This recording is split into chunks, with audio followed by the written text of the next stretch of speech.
से माला माल कंट्री है, जहां के रूलर हसन अल बोल्किया एक ऐसी पर्सनैलिटी के मालिक हैं जो राज, शान और ताकत का जीता जागता सबूत हैं।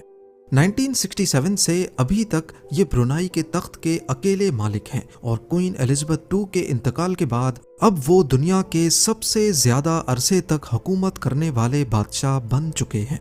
ये कहानी सिर्फ वक्त की नहीं बल्कि उस दौलत की है जो आम इंसान सोच भी नहीं सकता।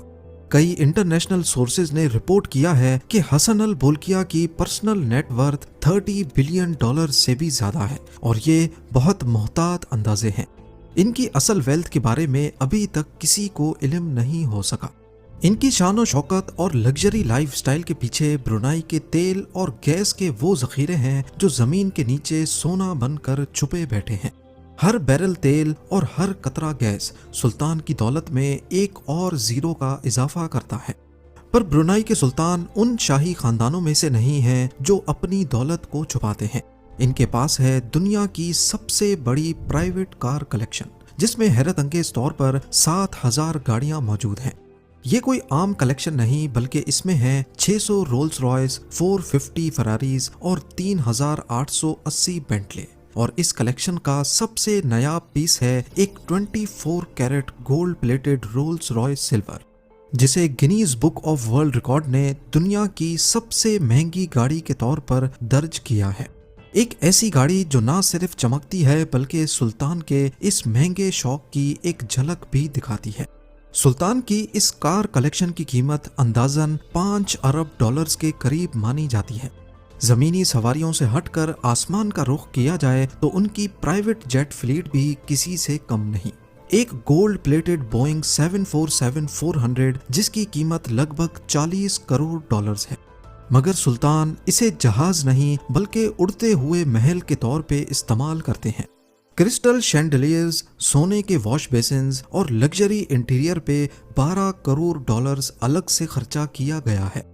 और ये सब सिर्फ कंफर्ट नहीं बल्कि लोगों के ख्याल में ये ताकत और पैसा दिखाने का जरिया है। बात यहाँ पर खत्म नहीं होती। सुल्तान ने अपनी बेटी को भी बर्थडे गिफ्ट में प्राइवेट जेट गिफ्ट किया था। कुल मिलाकर सुल्तान के पास 17 एयरप्लेन्स हैं जो उनकी प्राइवेट कलेक्शन है और हर एक जहाज में सोने का भरपूर इस्तेमाल किया गया है। इसी वजह से ब्रुनाई के सुल्तान जमीन तो जमीन, आसमान के शहंशाह भी कहलाए जाते हैं।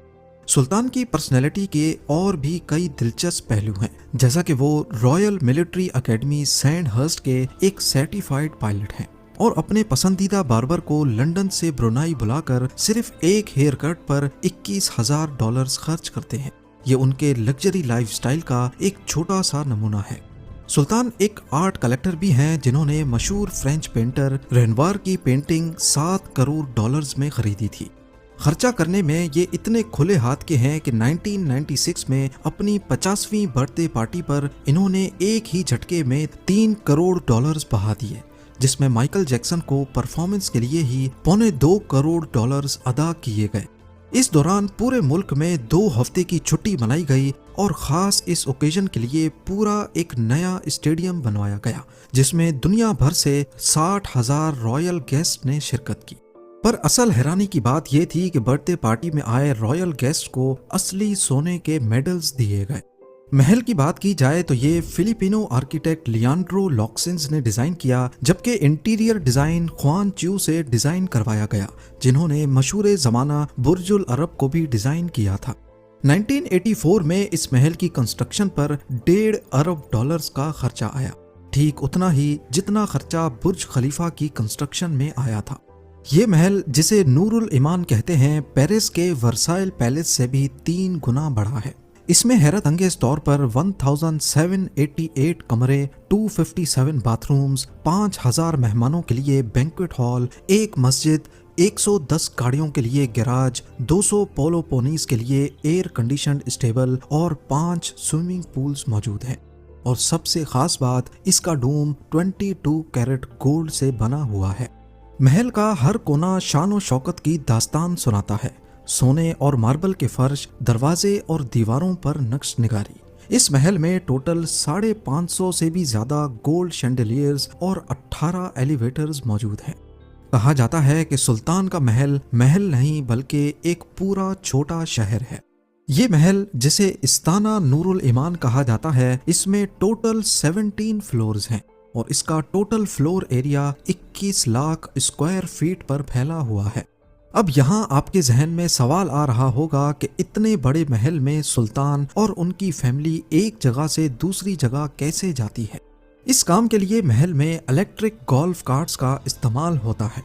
ये महल सिर्फ सुल्तान का घर नहीं बल्कि ये प्राइम मिनिस्टर ऑफिस और ब्रुनाई की गवर्नमेंट का हेड क्वार्टर भी है। यहाँ से मुल्क के तमाम बड़े फैसले किए जाते हैं। सुल्तान हसन अल बोल्किया सिर्फ अमीर तरीन बादशाह ही नहीं, वो खुद प्राइम मिनिस्टर भी हैं, फाइनेंस मिनिस्टर भी और होम मिनिस्टर भी। 2004 की कॉन्स्टिट्यूशनल अमेंडमेंट्स ने उनके इख्तियारात को मजीद मजबूत बना दिया था। उन्हें कानून से बालातर पोजीशन दी गई है, चाहे वो उनकी सरकारी हैसियत हो या पर्सनल। अब यहाँ आपको ये सब देखकर लग रहा होगा कि ब्रुनाई एक लिबरल कंट्री होगी, पर ऐसा नहीं है। उनकी हुकूमत का सबसे अहम पहलू शरिया कानून का नाफिज करना है। 2019 में सुल्तान ने इस्लामी कानून को मुकम्मल तौर पर नाफिज किया। इस कानून के तहत एडल्ट्री और होमोसेक्सुअलिटी करने वाले को पत्थर मार मार कर मौत देने की सजा दी जाती है, जबकि चोरी करने पर हाथ काटने जैसी सजाएं भी हैं। ये इकदाम दुनिया भर में सख्त तनकीद का निशाना बना, जिसके नतीजे में लंदन और पेरिस में सुल्तान के लग्जरी होटल्स के बाहर प्रोटेस्ट भी रिकॉर्ड किए गए। ब्रुनाई में अल्कोहल और पोर्क पर तो सख्त पाबंदी है ही, पर यहाँ तंबाकू नोशी करना भी इल्लीगल है। फतवे सिर्फ सरकारी मुफ्ती ही जारी कर सकते हैं और उनके फतवों का मजाक उड़ाना भी काबिले सजा जुर्म है। यहाँ जुमे की नमाज में तमाम मर्दों को शामिल होना लाजमी है और तमाम औरतों पर फर्ज है कि वो अपने कपड़े ऐसे पहने कि जिस्म पूरा ढका हुआ हो। इन तमाम सख्तियों के बावजूद ब्रुनाई में कुछ चीजें बिल्कुल मुफ्त हैं, जैसा कि एजुकेशन और मेडिकल। यहाँ किसी किस्म का इनकम टैक्स भी नहीं है। यही वजह है कि यहाँ के बहुत से सिटीजन्स अपने सुल्तान से मोहब्बत करते हैं और उन्हें अवाम का सुल्तान कहते हैं। उनका मानना है कि शरिया कानून ने मुल्क को पुरअमन रखा हुआ है और क्राइम की परसेंटेज कम की है। मगर वहीं बहुत से लोगों को ये मुल्क बहुत बोरिंग लगता है और वो थोड़ी आज़ादी के लिए मलेशिया के शहर मिरी की तरफ निकल जाते हैं, जहाँ अल्कोहल और आज़ाद माहौल मिलता है। सुल्तान हसन अल बोल्किया की पर्सनैलिटी कई कंट्रोवर्सीज का शिकार भी रही है। उन पर इल्जाम लगा था कि वो अपने भाई जाफरी के साथ प्राइवेट पार्टीज में शामिल होते रहे हैं। 1997 में मिस यूएसए शनून मार्केटिक ने सुल्तान और उनके भाई पर केस किया था, ये दावा करते हुए कि उन्हें होस्टेज बनाया गया और गलत काम करने पर मजबूर किया गया। लेकिन यूएस कोर्ट ने सोवरेन इम्यूनिटी की वजह से सुल्तान के खिलाफ कोई फैसला नहीं दिया, जिससे ये जाहिर होता है कि वो पैसे के साथ साथ भरपूर ताकतवर शख्स भी हैं। इसके अलावा 1990s में एक और स्कैंडल हुआ था, जिसे अमेंडियो क्राइसिस कहा जाता है। ब्रुनाई के सुल्तान के छोटे भाई प्रिंस जाफरी बोल्किया पर इल्जाम लगा कि उन्होंने अरबों डॉलर्स की शाही दौलत का गलत इस्तेमाल किया था। उन्होंने लग्जरी यॉट्स, प्राइवेट जेट्स और हजारों कीमती गाड़ियों पर पानी की तरह पैसा बहा दिया। इसकी वजह से ब्रुनाई की रेपुटेशन को अच्छा खासा झटका लगा और ब्रुनाई की रॉयल फैमिली में भी टेंशन्स पैदा हुई। आखिरकार सुल्तान ने अपने भाई से कंट्रोल छीन लिया और उन्हें मुल्क बदर कर दिया। ब्रुनाई एक ऐसी सल्तनत है जहां का एक हिस्सा लग्जरी की दास्तान बयान करता है तो दूसरी तरफ सख्त इस्लामी कानून अप्लाई होता है। पर इन सब के अलावा कुछ ऐसे फैक्ट्स भी हैं जो शायद आपने ब्रुनाई के बारे में पहले कभी ना सुने हो। ब्रुनाई लफ्ज का असल में मतलब होता है दैट्स इट। इसका पूरा नाम नेगिरा ब्रुनाई दारुस्सलाम है, जहां नेगिरा का मतलब है कंट्री और दारुस्सलाम का मतलब है पीसफुल रहने की जगह। ब्रुनाई से निकलने वाला ऑयल और गैस मुल्क की 90% इकोनॉमी चलाता है। वर्ल्ड वॉर 2 में ऑयल की कमी की वजह से जापान ने ब्रुनाई पर कब्जा कर लिया था और फिर ब्रिटिशर्स ने इसे जापान से आज़ाद भी करवाया। 2013 में ब्रुनाई शार्क फिनिंग यानी शार्क की पूंछ काटने पर बैन लगाने वाली पहली एशियन कंट्री बनी। ब्रुनाई में एजुकेशन पर बहुत जोर दिया जाता है और यहाँ का लिटरेसी रेट दुनिया के कई मुल्कों से बेहतर है, जो 98% के करीब है।